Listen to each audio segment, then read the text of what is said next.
Hello everyone, welcome to our YouTube channel theoretical mantra. तो हमारा जो आज का टॉपिक है वो है function of human resource management. और ये टॉपिक जो है हमारी लास्ट वीडियो से रिलेटेड है। हमारी जो लास्ट वीडियो थी it was about introduction of human resource and उसके फीचर्स क्या है और उसकी इंपॉर्टेंसेस क्या है। तो आपको ये वीडियो देखने से पहले आपको वो फर्स्ट वीडियो देखनी पड़ेगी एंड उसका डिस्क्रिप्शन जो है, उसका जो लिंक है वो आपको डिस्क्रिप्शन में मिल जाएगा। ठीक है, तो आज का टॉपिक शुरू करते हैं।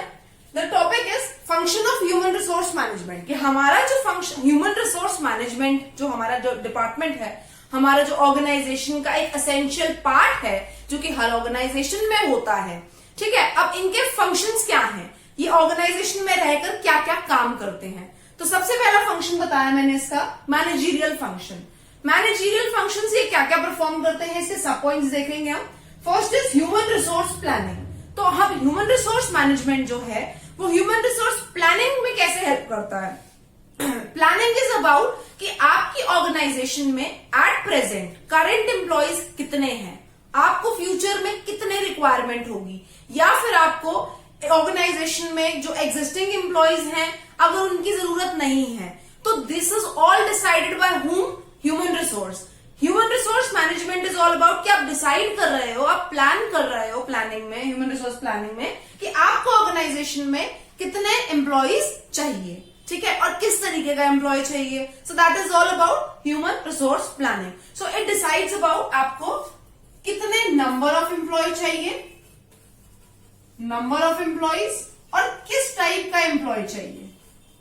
So human resource planning is about कि कितने नंबर ऑफ एम्प्लॉयज आपको, और इट इज ऑल्सो अबाउट कि आपको करंट नीड कितनी है, आप इसमें स्पेसिफाई करोगे, या आपको फ्यूचर में रिक्वायरमेंट है। तो आप पहले से इसमें क्या कर रहे हो, प्लान। अब फॉर एग्जांपल आपको कोई चीज चाहिए, आपको अपने घर में मान लो एसी लगवाना है, या आपको कोई बिजनेस सेटअप करना है। ठीक है, तो आप उसके लिए क्या करते हो, आपने जस्ट आइडिया आया आपके माइंड में, तो आप उस आइडिया को क्या बोल रहे हो, प्लान कर रहे हो। सबसे पहले एक आइडिया आया, फिर आप उसके हिसाब से प्लान करते हो। ऐसा तो नहीं है आपने कोई बिजनेस सेटअप करने की सोची, आपने पैसा निकाला और जाके बिजनेस स्टार्ट कर दिया। नो, आप सबसे पहले आपके माइंड में आइडिया आता है। ठीक है, फिर आप देखते हो आपके पास कितनी कैपिटल है उस बिजनेस को स्टार्ट करने की। So it is all about your planning कि आप कैसे अपना जो बिजनेस, अपना जो आइडिया सोच रहे हो, तो उसमें क्या क्या इन फ्यूचर आपको करना है या आप करोगे। सो it is all about planning. तो दैट इज, हम इसको अगर ह्यूमन रिसोर्स से रिलेट करें तो यहां पर भी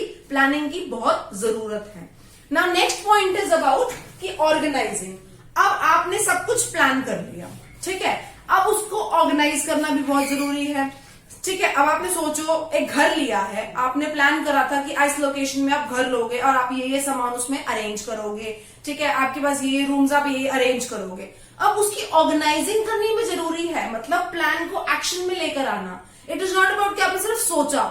ठीक है, अब आपने प्लानिंग करी है तो उसको एक्शन में, उसको लॉजिकल वे से अरेंज करना। सो अब अगर मैं इसको ह्यूमन रिसोर्स से रिलेटेड बात करूं, यहाँ पे ऑर्गेनाइजिंग का क्या काम है, तो आप जो एम्प्लॉयज लेकर आए हैं ऑर्गेनाइजेशन में अपनी नीड को पूरा करने के लिए, अब आप उनको वर्क एलोकेट करना शुरू करोगे। Now you are organising your things in a well efficient manner कि किसको क्या काम दिया जाए। और आपका वर्क एलोकेशन क्यों जरूरी है, हर किसी को रिस्पॉन्सिबिलिटीज देनी क्यों जरूरी है, बिकॉज आप जिसके लिए इकट्ठे हुए हो, the goal of the organisation, ताकि वो अचीव हो सके। नाउ इसके बाद हमने ऑर्गेनाइजिंग का फंक्शन परफॉर्म करा। ठीक है, हम इस सबको रिलेट करके चलेंगे। Next is directing. अब आपने प्लान भी कर लिया, उसको ऑर्गेनाइज भी कर लिया, अब बारी आती है उसको डायरेक्शन। अब कोई भी चीज है, आपने, ये तो है नहीं कि सिर्फ ऑर्गेनाइज करके उसको रख दिया, अब उसको डायरेक्शन भी चाहिए। तो आप अगर ऑर्गेनाइजेशन में एम्प्लॉयज को प्लान करके लेकर आ रहे हो, ठीक है, आपने उसको ऑर्गेनाइज कर दिया, अब आपको उसको डायरेक्शन देनी भी जरूरी है। खाली वर्क एलोकेशन से तो कुछ होगा नहीं, तो उनको डायरेक्शन भी जरूरी है कि आपको किस डायरेक्शन में काम करना है। तो ये ह्यूमन रिसोर्स की रिस्पॉन्सिबिलिटी है, ह्यूमन रिसोर्स मैनेजमेंट की, कि वो इसमें चेक करेगा कि किस एम्प्लॉय को कैसी प्रॉपर डायरेक्शन मिले। इससे क्या होगा, अगर एक आपको खुद सोचो, अगर आपको आपका गोल सेटिस्फाई हो, अगर आपको आपका गोल स्पेसिफाई होता है कि आपने क्या करना है, तो आपको मोटिवेशन मिलती है कि आपने वो अचीव करना ही करना है, राइट। तो अब यहां पर एम्प्लॉय को ऑर्गेनाइजेशन के अगर एक प्रॉपर डायरेक्शन मिल रखी होगी तो वो एम्प्लॉय मोटिवेटेड रहेगा।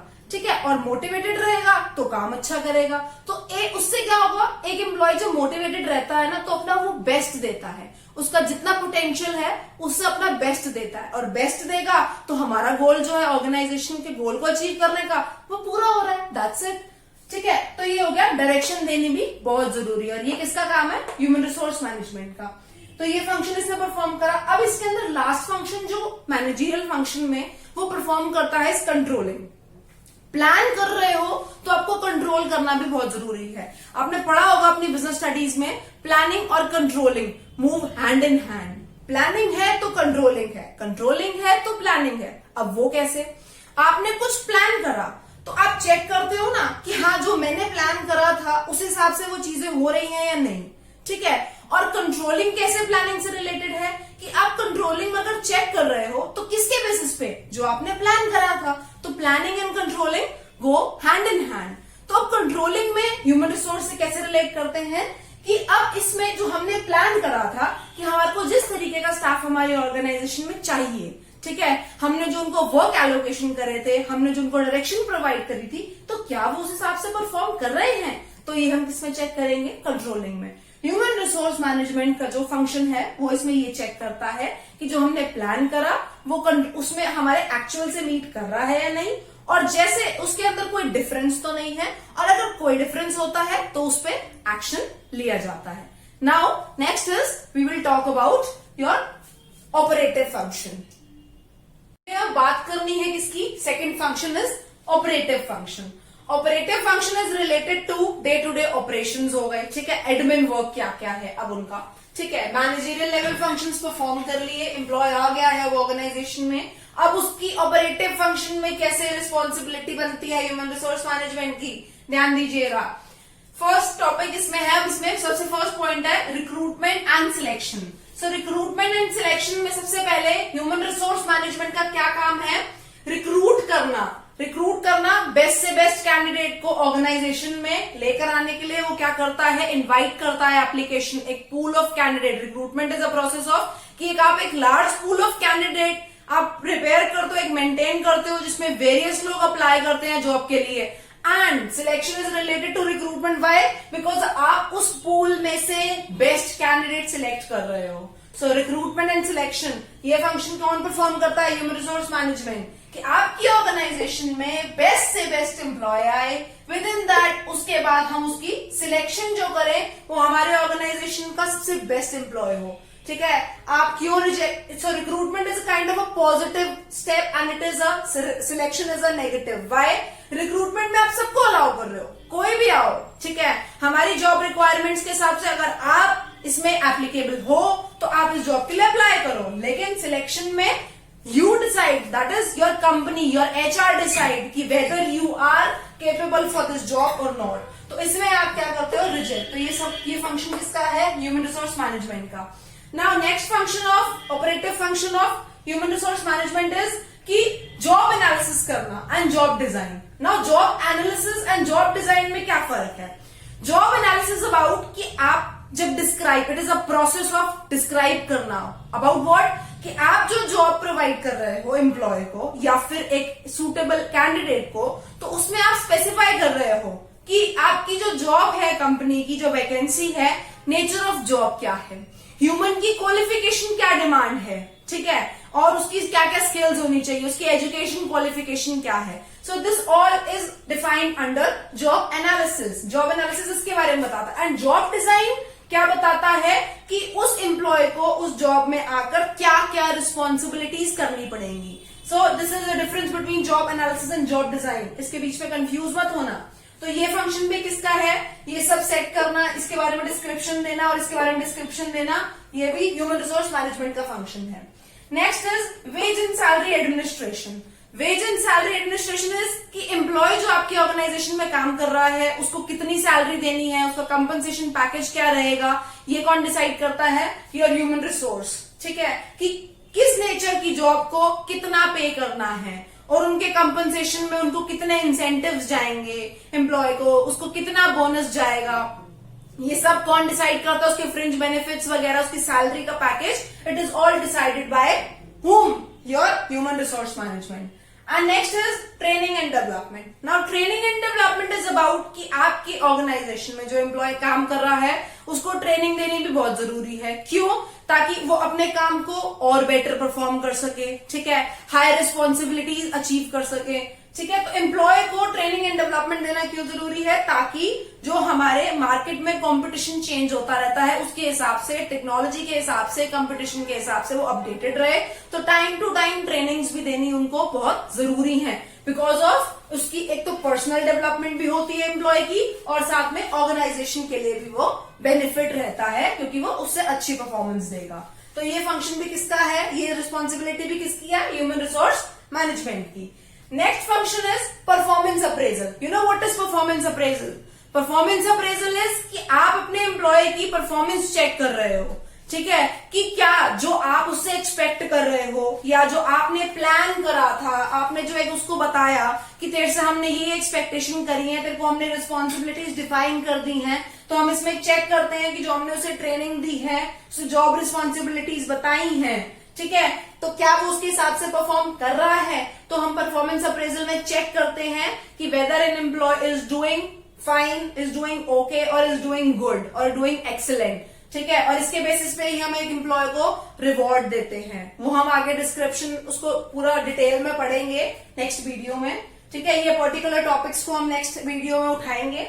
Next is performance appraisal. Clear हो गया? सो इट इज ऑल अबाउट कि आप एम्प्लॉय की परफॉर्मेंस को देख रहे हो कि whether the employ is doing, whether the employ is performing excellent और नॉट. Next is maintenance. अब मेंटेनेंस क्या है? आपने कार खरीदी, क्या कार लेके छोड़ देते हो? नहीं, उसकी मेंटेनेंस भी जरूरी है. ठीक है, तो आपने कोई भी चीज खरीदी है तो उसकी मेंटेनेंस, उसकी देखभाल करनी भी जरूरी है. किसकी रिस्पॉन्सिबिलिटी है? आपकी, क्योंकि चीज आपकी है. तो यहाँ पर मेंटेनेंस ह्यूमन रिसोर्स की बात कर रहे हैं हम. कैसे? ह्यूमन रिसोर्स को हम, आप मेंटेनेंस किसकी करते हो? सबसे पहले तो do you maintain your liabilities? No, you maintain your assets. ठीक है, तो आपने ह्यूमन रिसोर्स को क्या बताया है? एसेट. मैंने अपनी पिछली वीडियो में इसके बारे में डिस्क्राइब करा है कि ह्यूमन रिसोर्स को हमने अपनी ऑर्गेनाइजेशन का एसेट माना है, क्योंकि that asset is giving you a benefit for your achieving the goal, that you have set for your organization, right? तो इसमें अब मेंटेनेंस करनी क्यों जरूरी है इन एम्प्लॉयज की? क्योंकि अगर एक एम्प्लॉय को ऑर्गेनाइजेशन में आप अच्छे से मेंटेन नहीं कर रहे हो तो वो क्या टिकेगा आपके ऑर्गेनाइजेशन में? नो, वो चला जाएगा. तो उसको मेंटेन करना बहुत जरूरी है. ठीक है, तो मेंटेन कैसे करेंगे हम इसको? उसको अच्छी सैलरी देके, उसको रिवॉर्ड्स देके. ठीक है, तो इस तरीके से एम्प्लॉय जो है हमारी ऑर्गेनाइजेशन में मेंटेन रहेगा. ठीक है, और उसके बाद इसको, क्योंकि अब एम्प्लॉय मेंटेन नहीं रहेगा तो एम्प्लॉय टर्नओवर होगा, एम्प्लॉय हमारी ऑर्गेनाइजेशन को छोड़ के जाएगा. ठीक है, तो इसमें हमने मेंटेनेंस के साथ हमारे जो फंक्शंस हैं, ऑपरेटिव फंक्शन को फिनिश करा. नेक्स्ट अब बारी आती है एडवाइजरी फंक्शन की.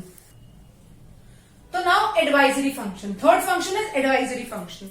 एडवाइजरी फंक्शन नेम से डिफाइन हो रहा है कि आप जब एडवाइस दे रहे हो. ठीक है, यू नो एडवाइजरी कौन होता है? जो कि आपके मैटर्स में एडवाइस करता है, जो बड़े बड़े मैटर्स होते हैं आपके. तो अब ह्यूमन रिसोर्स मैनेजमेंट ने यहाँ पर मैनेजरियल फंक्शन परफॉर्म करा, ऑपरेटिव फंक्शन भी बता दिया मैंने आपको. अब बारी आती है कि वो थर्ड फंक्शन जो परफॉर्म करता है वो इसका एडवाइजरी फंक्शन. ह्यूमन रिसोर्स जो है, ह्यूमन रिसोर्स डिपार्टमेंट जो है वो किस तरीके से मैनेज करता है? एडवाइजरी का रोल प्ले करके भी. कैसे? सबसे पहले कहता है कि एडवाइस करता है ये टॉप मैनेजमेंट को. अब ह्यूमन रिसोर्स को जो है हमने एक्सपर्ट माना है. क्यों? बिकॉज वो जब इतने सारे फंक्शंस को परफॉर्म कर रहे हैं, so they are the expert in managing the matters जो भी ह्यूमन रिसोर्स रिलेटेड है. ठीक है, तो एडवाइजरी फंक्शन में वो एडवाइस क्या कर रहे हैं? किसको? टॉप मैनेजमेंट को. जो हमारी ऑर्गेनाइजेशन की टॉप मैनेजमेंट है उसको किस चीज में एडवाइस करते हैं? फॉर्मुलेशन ऑफ पॉलिसीज बनानी है, कोई प्रोग्राम्स हैं, ठीक है, आपकी ऑर्गेनाइजेशन की. तो इन सब में ह्यूमन रिसोर्स मैनेजमेंट जो है वो एडवाइस करता है टॉप मैनेजमेंट को. And next is about advice करना डिपार्टमेंटल हेड्स को. अब more over with the top management, अब ह्यूमन रिसोर्स जो है वो डिपार्टमेंटल हेड्स को कैसे एडवाइस करता है कि हमारे को जैसे अब वेरियस डिपार्टमेंट में हमारे को मैन पावर की रिक्वायरमेंट है, या पर्टिकुलर डिपार्टमेंट में एम्प्लॉय को जो है वो ट्रेनिंग की जरूरत है, या किसी की सैलरी इंप्रूव करनी है, या किसी का हमने परफॉर्मेंस अप्रेजल करना है, तो ये उसमें भी एडवाइस करता है पर्सनल मैनेजर को, जो उनका मैनेजर रिस्पॉन्सिबल है डिपार्टमेंट के लिए, तो उनको एडवाइस करता है कि किसको क्या रिक्वायरमेंट है, कैसे किसको क्या प्रोवाइड करना है। तो इसके लिए एडवाइस कौन करता है? हमारा ह्यूमन रिसोर्स मैनेजमेंट। तो इसने एज एन एक्सपर्ट काम करा है तीनों फंक्शंस को परफॉर्म करने में। So any matter that is related to human resources is performed by, is seen by, is advised by whom? Human resource management. So this was all about the video of today. Thank you for this. Thank you for watching this video. Please बने रहिए हमारे channel के साथ, like करिए और share जरूर करिए. Thank you so much.